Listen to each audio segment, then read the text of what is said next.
नमस्कार दोस्तों, मैं हूं बीमल उमराव और आज मैं वीडियो जो है अपने रूम पर ही शूट कर रहा हूं।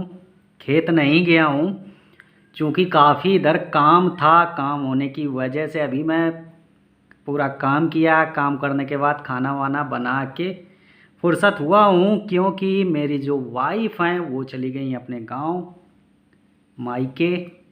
तो इस समय मैं अकेला हूँ और आज जो चर्चा करने वाला हूँ वो चर्चा है बकरियों के जो मुंह आ जाता है।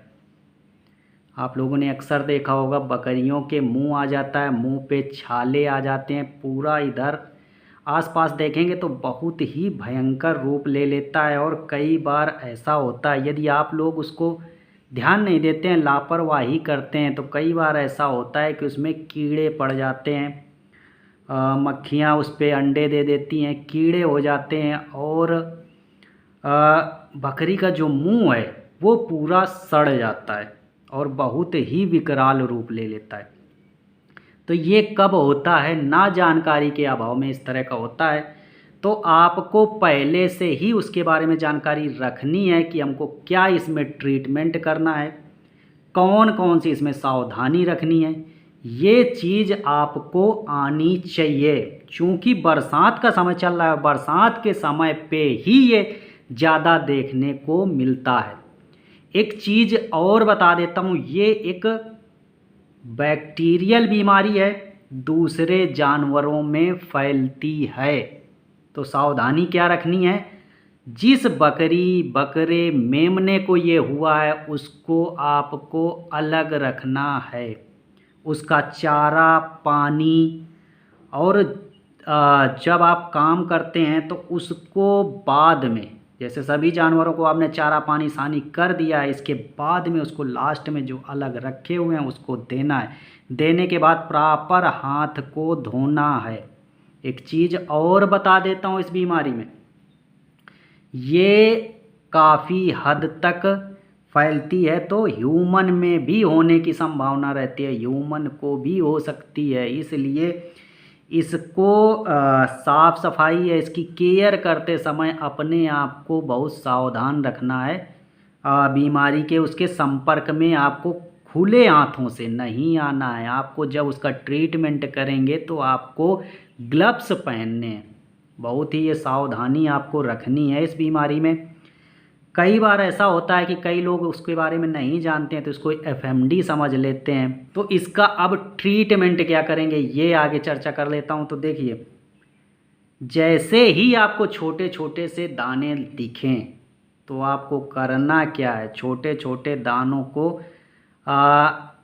प्राइमरी स्टेज पे ही हमको उसको रोक देना है। सेकेंडरी स्टेज पे ना पहुँचे वो दाने, जो है बड़े ना हों, उसमें मैग्नेट वगैरह ना पड़ें। तो इसके लिए आपको करना क्या है? इसमें आप 2 इंजेक्शन यूज कर सकते हैं। एक इनरोफ्लॉक्सासिन यूज कर सकते हैं, एक एविल यूज कर सकते हैं। तो ये 2 इंजेक्शन आपको 2-3 दिन दे देने हैं, 3 दिन आपको चला देना है। इससे क्या होगा? आपका सेकेंडरी इन्फेक्शन नहीं फैलेगा। यदि आप इंजेक्शन नहीं भी लगाते हैं तो भी ये बीमारी सही हो जाती है। बस उसको सेकेंडरी स्टेज में आपको केयर करने की बहुत ज़रूरत होती है। ऐसा नहीं है कि इंजेक्शन बिना ये सही नहीं होगी। ये बीमारी जो है अपने आप सही हो जाती है, लेकिन विकराल रूप कब लेती है? जब इसमें कीड़े पड़ते हैं या जो दाने हैं वो फूटते हैं। तो उस स्टेज पर ना पहुँचे, सेकेंडरी स्टेज पे ना पहुँचे, उसको फर्स्ट स्टेज में रोकने के लिए हम ये 2 इंजेक्शन जो है वो लगा देते हैं। ठीक है। इसके बाद अब जब दाने हो गए हैं, छाले हो गए हैं, मुंह में अंदर हैं बाहर हैं, तो उसका इलाज क्या करना है? ये तो आपने इंजेक्शन लगा दिया, इसके बाद इलाज क्या करना है? तो आपको लाल दवा या फिर फिटकरी के पानी से उसको दिन में 2 बार धुलना है। ये चीज़ कर लीजिएगा। फिटकरी या लाल दवा से 2 बार उसको धुलना है, अच्छी तरह से साफ़ करना है। अच्छी तरह से साफ़ करने के बाद आपको उसमें कोई भी ऑइंटमेंट लगाना है। आप ग्लिसरीन लगा सकते हो, नारियल का तेल लगा सकते हो या सरसों का भी तेल लगा सकते हो। अजवाइन तेल का जो फार्मूला बनाते हो वो तेल भी लगा सकते हो। मतलब ये जो रहता है, ये छाले होते हैं, इसमें पपड़ी टाइप की पड़ती है, तो इसमें स्किन जो है ड्राई होती है। ड्राई होती है तो बड़ी चरमराहट टाइप की होती है। तो आपको यदि ये ऑइंटमेंट ये लगाएंगे तो ये प्रॉब्लम नहीं होगी। एक चीज़ और, यदि छाले बड़े हो गए और वो फूट रहे हैं या उनमें घाव टाइप का दिख रहा है, तब आपको क्या करना है। यदि इस तरह का हो गया है तो आपको जो हर्बल स्प्रे आते हैं, आयुर्वेदिक जो स्प्रे आते हैं वो ले आना है, या तो क्रीम ले आनी है। जैसे टोपी क्योर आता है, चर्मिल स्प्रे आता है, इसका ट्यूब भी आता है। तो कोई भी ये ट्यूब आपको लगाना है, स्प्रे करना है, ताकि उस पर मक्खियाँ ना बैठें।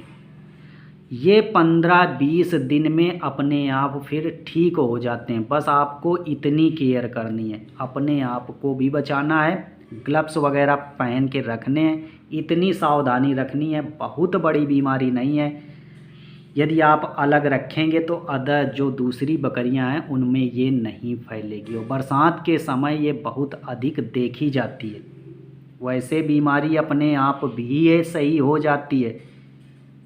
तो मैंने आपको बता दी, प्राइमरी स्टेज में इसको रोक देना है, सेकेंडरी स्टेज तक ना पहुँचे। सेकेंडरी स्टेज में पहुँच गई है तो आपको क्या क्या करना है। आशा करता हूँ सभी को ये जानकारी पसंद आई होगी, सबको अच्छे से समझ में आ गई होगी, और इस तरह की आपकी बकरियों में कोई भी समस्या आती है तो आप इसका उचित इलाज कर लेंगे। तो दोस्तों, यदि इस तरह की जानकारी चाहिए, बकरी पालन से रिलेटेड छोटी छोटी जानकारियाँ चाहिए जो आपको बकरी पालन में एक सफलतापूर्वक एक सफल बिजनेसमैन, किसान बनाएंगी, आपका इनकम का सोर्स बढ़ाएंगी, यदि इस तरह की जानकारी चाहिए तो चैनल को सब्सक्राइब कर लीजिएगा, लाल वाला बटन दबा लीजिए, बेल आइकन भी दबा लीजिएगा, जिससे क्या है आपको नोटिफिकेशन आता रहेगा। जैसे ही मैं अगला वीडियो डालूंगा नोटिफिकेशन आ जाएगा। क्योंकि बहुत सारे भाइयों का ये अभी समय रहता है कि विमल भाई आपके वीडियो हमारी स्क्रीन पे नहीं आते हैं, तो आपको बेल आइकन दबाना है, नोटिफिकेशन जाएगा, और वीडियो थोड़ा कम ही बन पाते हैं, इस वजह से और नहीं आ रहे हैं। तो दोस्तों चलते हैं, मिलते हैं फिर अगले वीडियो में कोई एक अच्छी जानकारी के साथ, आपके लिए लाभदायक जानकारी के साथ मिलते हैं। तब तक के लिए bye bye, have a good day, thank you.